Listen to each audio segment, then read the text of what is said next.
Bonjour, je vais corriger l'exercice 12 du TD12. C'est un exercice où on utilise des équations de la relativité générale et on étudie l'avance du périhélie de Mercure. Mercure, c'est la planète la plus proche du Soleil. Et sa trajectoire est assez elliptique. Hein, c'est par rapport à la Terre, où c'est quasiment un cercle. La trajectoire du Mercure, elle ressemble à ça. Et au fil des siècles, quand on fait les observations, on se rend compte que l'ellipse, en fait, donc ça a toujours une forme elliptique, mais le grand axe, il tourne un petit peu. Donc ça va donner une trajectoire qui ressemble à ça. Donc bon, je vais essayer de la tracer au mieux. Donc ça, en fait, ça fait toujours une ellipse, mais l'ellipse, elle tourne. Bon. Voilà, j'essaie de faire au mieux, mais vous imaginez, là, l'ellipse, son grand axe, il est là, et puis au fil du temps, c'est toujours une trajectoire elliptique, mais ça tourne un petit peu. Et la dérive du grand axe, c'est 43 secondes d'arc par siècle. Donc c'est un angle qui est tout petit, et donc je vous laisse imaginer le temps qu'il a fallu pour mesurer ça. Hein. On peut dire que c'est des siècles d'observation astronomique, de compilation de données qui ont mené à cette valeur. Et il n'y avait pas d'explication à ce phénomène. Hein, quand on applique la mécanique classique, on retrouve les lois de Kepler, et que la trajectoire autour du Soleil, ça doit être une ellipse. Si c'est pas une ellipse, il est possible qu'il y ait une autre planète qui vienne perturber la trajectoire. Ça, c'est une des possibilités. Et dans le cas de Mercure, évidemment, cette possibilité a été envisagée, mais il y a, toutes les tentatives ont été vaines. C'est-à-dire que vraiment, il n'y avait aucune explication à cette dérive du périhélie de Mercure. Et c'est Einstein, avec sa théorie de la relativité générale, en fait, qui a expliqué ce phénomène. Donc c'est vraiment un phénomène qui ne s'explique pas avec la mécanique classique. Il faut faire intervenir une théorie plus générale, qui est la relativité générale. Pour la petite histoire, il avait fait un premier calcul pour mesurer l'avance du périhélie de Mercure, et il trouvait pas la bonne valeur, il trouvait la moitié. Et c'était pendant la Première Guerre mondiale, et le résultat n'a pas été publié, bon, pour des raisons que l'on peut imaginer. Et ce résultat a été publié, enfin il a recommencé le calcul, mais cette fois-ci il a corrigé l'erreur, la première erreur qu'il avait faite, et il a trouvé 43 secondes d'arc, exactement la valeur qui était mesurée. Donc c'est un grand succès pour la relativité générale. Alors l'équation qu'on vous propose, moi je l'ai créée tout à l'heure, vous avez dans cette équation là, c'est important, il devrait y avoir la vitesse de la lumière qui est par-ci par-là, et on la prend égale à 1. Donc ça, souvent, quand vous faites de la physique théorique, vous vous encombrez plus de toutes les constantes fondamentales, toutes les constantes, vous les prenez égales à 1. Ça simplifie un peu l'écriture des calculs. Alors en mécanique classique, qu'est-ce qu'on écrit? On écrit que l'énergie mécanique, ça c'est la première question, c'est une énergie cinétique, donc la partie radiale. La partie orthoradiale de l'énergie cinétique, et avec la constante des airs, on arrive en éliminant θ point, à montrer que c'est cette forme-là. Alors dans l'énoncé, il y a une confusion entre L, le moment cinétique, et la constante des airs. Donc à partir de maintenant, je remplacerai C par L. Je dirais que C est égal à L. C'est une petite erreur d'énoncé. Plus l'énergie potentielle gravitationnelle, donc c'est moins grand G, grand M, la masse de l'astre central, petit m, la masse de l'astre qui gravite. Et ça, c'est la mécanique classique. Si je multiplie cette équation par 2m, ça donne m r point au carré plus m carré moins 2, bon, c'est un petit calcul à faire, plus L carré sur R carré. Et ce terme-là, effectivement, c'est une constante, parce que l'énergie mécanique est constante, la masse est constante, et donc avec une petite réécriture de l'équation, on arrive à ce résultat. Je reprends l'équation, je prends l'équation de la relativité générale. Donc c'est mr point au carré plus, donc ça donne cette équation, et ici vous avez ce terme là. C'est égal à e carré. Donc la relativité générale vous donne ça. Si je développe cette parenthèse, ça me donne mr point au carré plus m carré. Quand je développe, ça fait 1 moins 2g grand M sur petit r plus L carré sur R carré moins 2g grand M L carré sur R puissance 3. Et ça vaut E carré. Et une constante. Donc, si on regarde cette équation, ça c'est la relativité générale.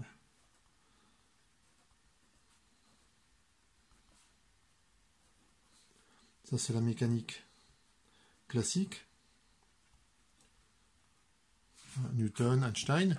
Et ben on voit que c'est quasiment la même chose. Le terme qui est en plus, c'est celui-là. C'est ce terme-là. Le moins 2gm sur R, le plus L carré sur R carré.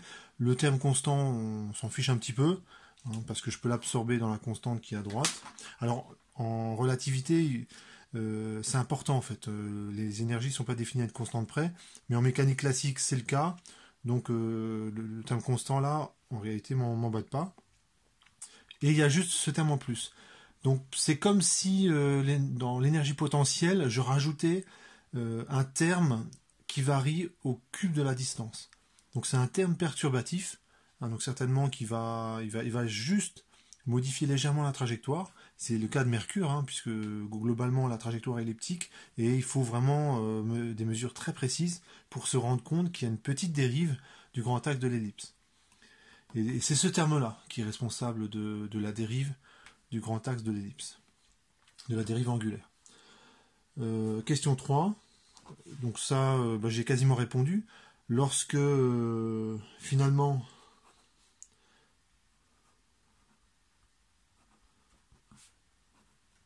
je pourrais le présenter comme ça, c'est comme si l'énergie potentielle effective de la relativité générale, c'est l'énergie potentielle effective de la mécanique classique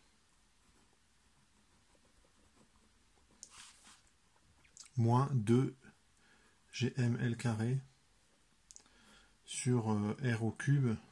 Alors, plutôt que de faire ça, moi je vais mettre moins une constante sur r au cube. Et ce terme perturbatif, en fait, et c'est un résultat assez général. Quand vous avez une trajectoire qui est elliptique, dès que vous rajoutez un terme perturbatif, et ben l'ellipse elle va commencer à tourner comme ça, après cesser. Le grand axe tourne au cours du temps. Donc on obtient ce résultat-là. Vous avez le même phénomène lorsque vous prenez un pendule simple. Hein, quand j'ai mis une vidéo en ligne où vous avez... ah non, je ne l'ai pas mis, pardon. Mais vous pouvez faire la manip, hein, c'est très facile à faire. Vous prenez un fil, vous accrochez une masse et vous faites des oscillations du pendule simple assez amples, et vous évitez que ce soit un bête pendule simple dans un plan. C'est-à-dire il faut que la masse elle fasse des ellipses. Et bien, ce que vous allez réaliser, c'est que le grand axe du mouvement elliptique, il tourne au cours du temps. Donc c'est un résultat qui n'est pas propre à la mécanique céleste. Hein, dès que vous avez une trajectoire elliptique et que vous perturbez un petit peu le potentiel qui donne la trajectoire elliptique, on a ce phénomène de précession qui apparaît. Voilà donc, et ça donne une précession du grand axe. Précession, ça veut dire le grand axe tourne au cours du temps. C'est ce que je vous ai montré tout à l'heure. Question 4. On va étudier cette fonction-là.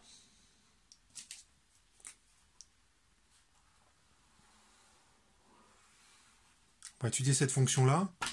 Donc c'est une sorte d'énergie potentielle effective. Hein. Vous avez l'équivalent d'une énergie cinétique. une énergie, et ce truc-là, c'est comme une énergie potentielle effective. Donc, vous avez, je recopie rapidement la fonction. Je calcule sa dérivée.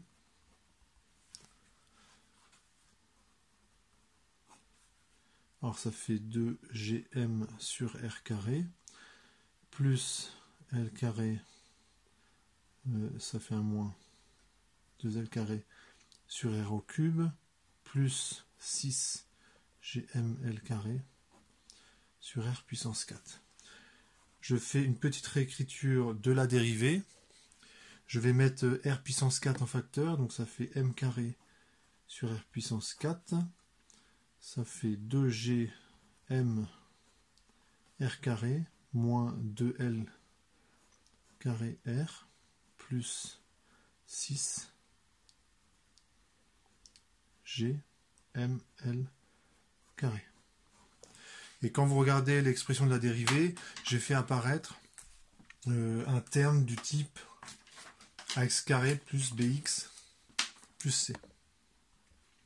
Alors en fait c'est pas x et r. Et bien sûr je vais m'intéresser aux valeurs de r qui annulent la dérivée. Alors, je suis en train de démarrer une étude de fonction. Donc donc je cherche les racines qui annulent la dérivée.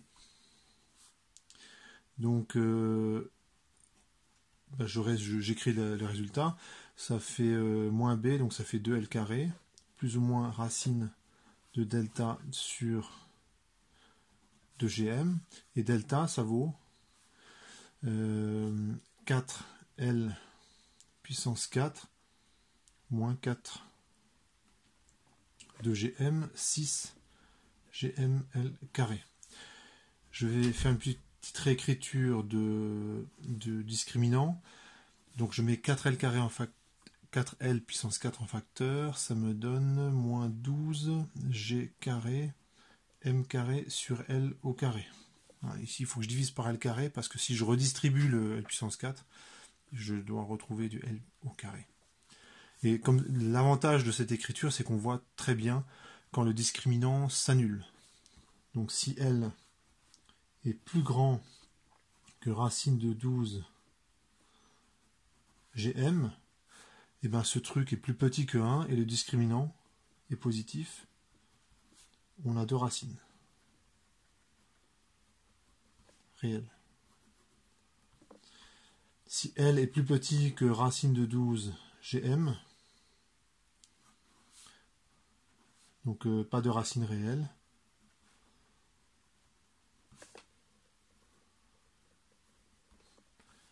donc delta est négatif. Et si L égale racine de 12 gm, j'ai une racine double. Delta est nul. Donc je peux traiter les différents cas et faire comment on appelle ça, un tableau de variation pour chacun des cas. Alors je vais commencer par ce cas-là.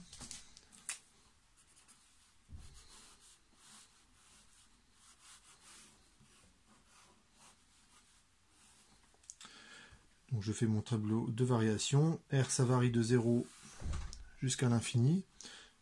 Ici j'ai le signe de la dérivée, f de r. Et je sais que la dérivée s'annule deux fois, pour R1 et R2. Et pour avoir le signe, eh ben en fait, c'est le signe d'une parabole. Et comme c'est une parabole, le terme devant r carré, il est positif, et ben la dérivée va être positive ici et ici. Et là, on aura quelque chose de négatif. On aurait pu aussi s'en rendre compte en regardant l'expression directement de la dérivée. Lorsque r est petit, c'est ce terme-là qui domine, il est positif. Donc c'est positif. Ici, on a un changement de signe négatif, un changement de signe positif. Donc la courbe, elle est comme ça. quand vous regardez l'expression de f, quand vous faites tendre r vers l'infini, ça tend vers m carré.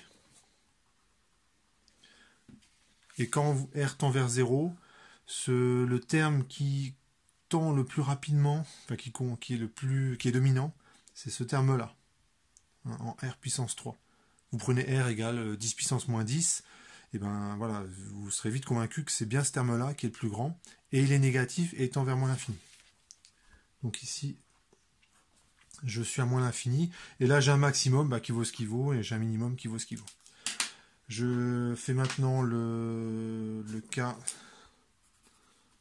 ici. Donc ce cas-là, il va être assez simple, parce que comme il n'y a pas de racine réelle, la dérivée s'annule jamais. Donc je refais un tableau d'avancement. R qui varie de 0 à l'infini. La dérivée est f de r. Alors le signe de la dérivée, il suffit de trouver, comme la dérivée ne change pas de signe, c'est une fonction continue, il suffit de trouver une valeur où c'est positif ou c'est négatif, et en fait elle sera négative ou positive partout. Donc je fais la même démarche. Si je prends r très très petit, et ben je vais me rendre compte que c'est ce terme-là qui domine, et donc la dérivée est bien positive. Donc elle est positive partout, et la fonction, elle est tout le temps croissante. La limite c'est la même, m carré, et ici j'ai une limite qui tend vers moins l'infini. Et enfin le dernier cas, une racine double.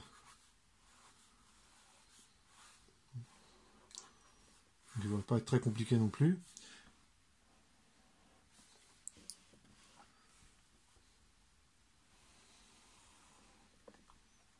Zéro l'infini. La racine double, je l'appelle R0.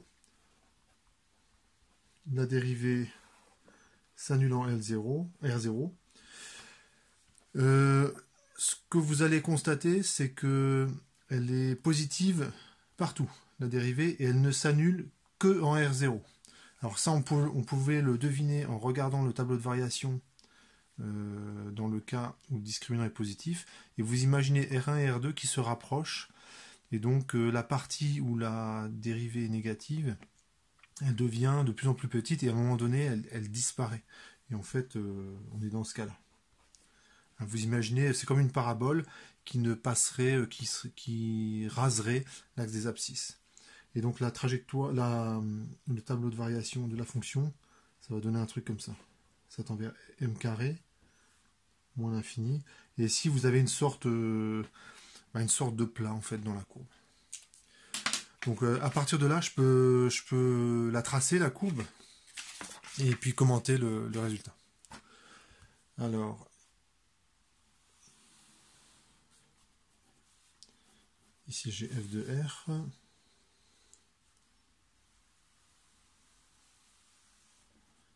R, je place allez, m carré ici. C'est en quelque sorte c'est comme le zéro de l'énergie, hein, puisque quand je vais à l'infini, la fonction va toujours tendre vers r carré. Je vais tracer la courbe dans le cas où le discriminant est nul, c'est-à-dire discriminant est négatif. Ça correspond au cas le plus simple à tracer, hein, le moment cinétique qui est tout petit. Et la courbe que l'on obtient, elle va en gros, que je fasse pas de bêtises, ouais, je vais la tracer comme ça.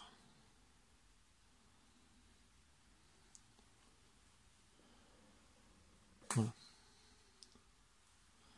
Ça fait... Ouais, je n'ai pas respecté les couleurs, en fait j'aurais dû la tracer en bleu. Donc voilà, je repasse dessus en bleu. Ça c'est pour L qui est plus petit que racine de 12 GM. En mots pour le dire de manière plus compréhensible, pardon. Ouais. Ça correspondrait au cas où vous avez, je prends le Soleil, et l'astre en fait, il va directement s'écraser sur le Soleil. Hein, si vous avez une énergie potentielle comme ça, et ben en fait vous avez un objet qui tombe tout simplement sur l'astre central. Effectivement, le moment cinétique, ça mesure la quantité de rotation que vous faites autour du Soleil. Et si vous avez un moment cinétique qui est tout petit, et ben en gros, bah, vous tournez pas, vous tombez. C'est ce que dit cette courbe-là. Je vais maintenant tracer le cas où le discriminant est positif, c'est-à-dire que cette fois-ci, le L est grand. Et pour quantifier ce critère, c'est L plus grand que racine de 12 fois Gm. Donc je sais que la fonction, la dérivée s'annule deux fois. Donc il y a deux endroits où la dérivée s'annule, où la pente elle est horizontale. Alors quand je trace la courbe, ça va se donner un truc comme ça.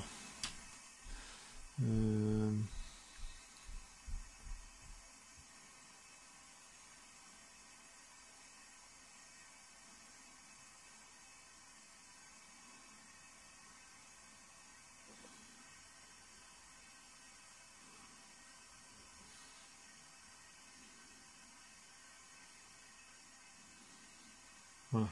Donc je suis dans ce cas-là. Effectivement, il y a, vous voyez qu'il y a deux valeurs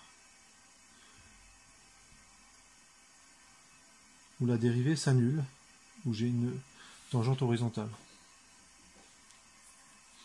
Donc si vous regardez juste cette partie-là, ça ressemble au potentiel de la mécanique classique. Hein, le potentiel de la mécanique classique, je le fais dans le coin, l'énergie potentielle effective, il ressemble à ça. Ah, il y a un creux. Alors ce que vous dit, donc vous avez bien le creux, mais ce que vous dit la relativité générale, c'est que si vous approchez trop de l'astre central, vous tombez dedans, quoi qu'il arrive. Et le cas intermédiaire, ça correspond au discriminant nul, donc le moment cinétique qui a une valeur très particulière, qui est exactement racine de 12 fois Gm. Et dans ce cas, la courbe, en gros, ça va donner un truc comme ça.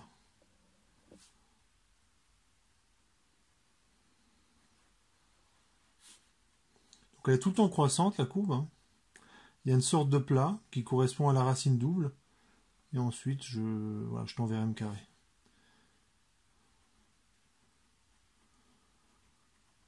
Donc ça doit même correspondre à un point d'inflexion de la courbe. La dérivée seconde, elle doit s'annuler aussi. Donc à partir de là, on peut commenter concrètement ce que ça fait. Dans le cas ci et celui-là, donc quand le moment cinétique est faible, et ben en fait l'astre qui gravite autour du Soleil, par exemple, il tombe sur le Soleil.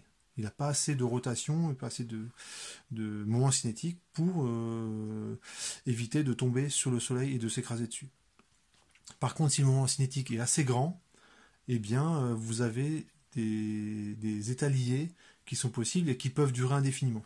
Par exemple, si je prends une énergie à E carré, hein, si je regarde l'équation de la mécanique de la relativité générale, ici on reconnaît F de R, je rajoute le mr point au carré, ça vaut E carré. Hein, donc vous avez ceci, E carré, ça vaut m r point au carré plus F de R. Donc ça, c'est l'équivalent d'une énergie cinétique. C'est toujours positif. F de R, ce serait l'équivalent d'une énergie potentielle effective. Et quand je fais la somme, ça vaut E carré. Donc imaginons que je mette E carré ici.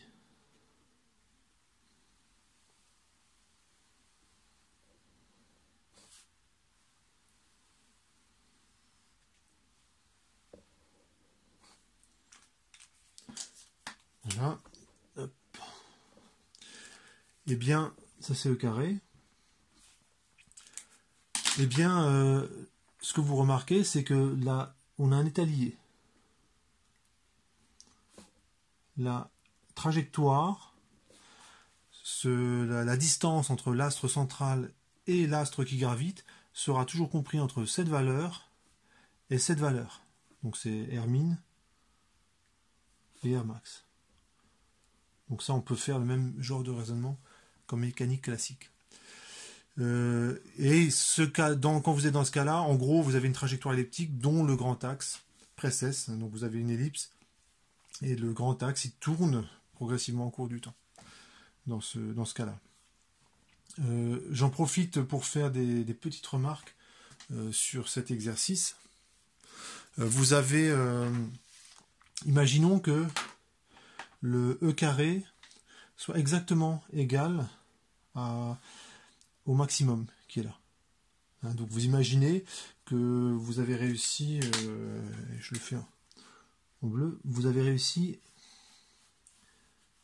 à imprimer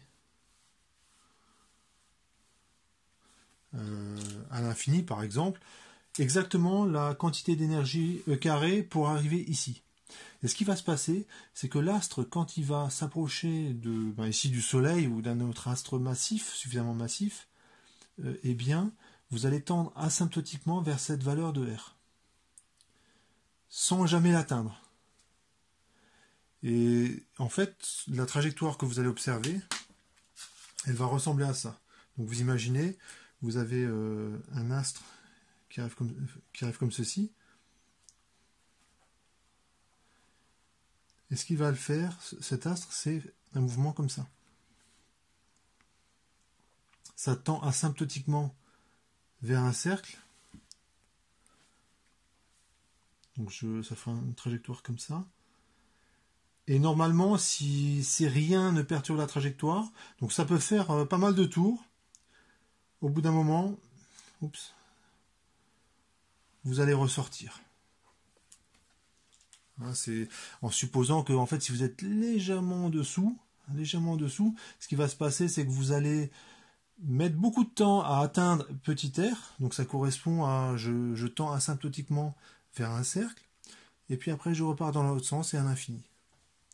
Ce genre de trajectoire, ça peut vous faire penser au ballon de basket qui va tourner autour qui va tourner sur l'arceau du panier et on ne sait jamais s'il va rentrer ou s'il va ressortir de l'arceau. Hein, c'est un peu ce même type de trajectoire. Et si on fait les calculs d'ailleurs pour le ballon de basket et l'arceau, hein, c'est un autre exercice de la feuille de TD. C'est pas un ballon de basket, mais c'est une balle de ping-pong. Eh bien, on est dans la même situation où il y a un maximum local et on peut avoir ce genre de phénomènes qui se produisent. Donc voilà le genre de trajectoire qu'on peut obtenir. Ce genre de trajectoire n'est possible que si vous avez un astre qui est suffisamment massif, qui est suffisamment dense. Parce que souvent, ce qui se passe, c'est que ce rayon-là qui correspond à ce phénomène, il est plus petit que le rayon de l'astre massif. Donc du coup, ça marcherait pas. Vous avez aussi ça c'est possible, donc si vous avez un astre suffisamment massif, un trou noir par exemple, hein, vous pouvez avoir ce genre de phénomène. Vous pouvez également avoir ce genre de phénomène avec la lumière. Donc là, et si vous voulez dévier la lumière avec de la gravitation, mais de manière significative, hein, pour que ce soit un phénomène vraiment très, très marqué, il faut carrément un trou noir. Ce qui est possible, c'est que vous avez, imaginons un astre qui se trouve ici, voilà une étoile, ou une galaxie, ou n'importe quoi, qui envoie des rayons lumineux, et puis il y a une partie des rayons lumineux qui passe à proximité d'un trou noir, et vous pouvez avoir exactement le même phénomène que là. Vous pouvez exactement avoir le même phénomène. Et donc vous avez la lumière qui peut faire ceci. Et puis juste faire un demi-tour. Et puis vous êtes en train d'observer. Vous prenez un télescope. Hein. Et puis vous voyez l'étoile qui n'est pas à sa place en fait. Vous ne la voyez pas à sa place. Mais vous pouvez très bien avoir un rayon lumineux qui fait ça. Donc il est très voisin. Hein. fait un tour. Hop. Et ce rayon, bah, vous pouvez aussi le capter. Donc si vous avez un bon télescope, ce que vous allez voir, c'est que l'étoile, vous la voyez une première fois, et puis quand vous vous rapprochez de l'horizon du trou noir, bah, vous la voyez une deuxième fois. Et puis vous imaginez que ben, il y a aussi un troisième rayon qui lui fait un tour, deux tours, hop. Et donc vous voyez, bon, le rayon il est censé pas rentrer dans le trou noir. Vous avez en fait la réplique de votre étoile qui est ici, en autant d'exemplaires que vous voulez, à proximité de l'horizon du trou noir. Donc si ce que verrait l'observateur, ce serait l'horizon du trou noir. Donc ici l'obscurité.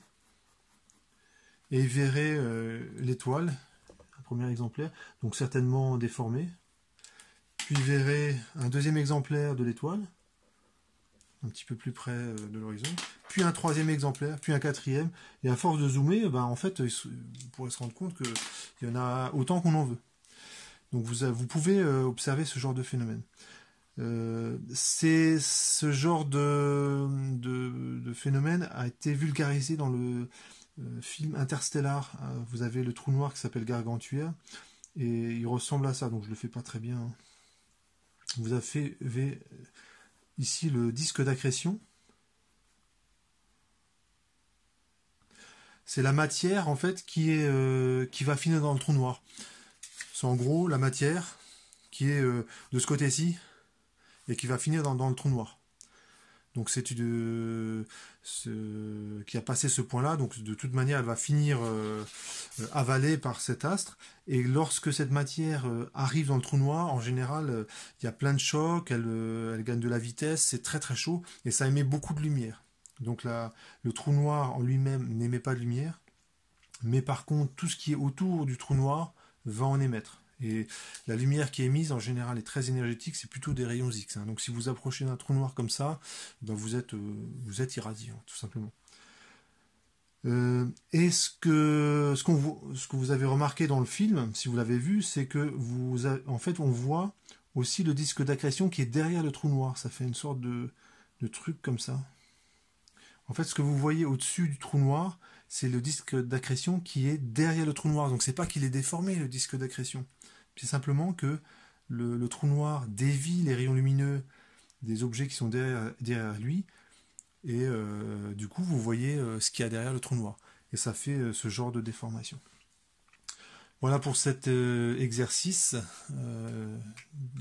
petite introduction à la relativité générale.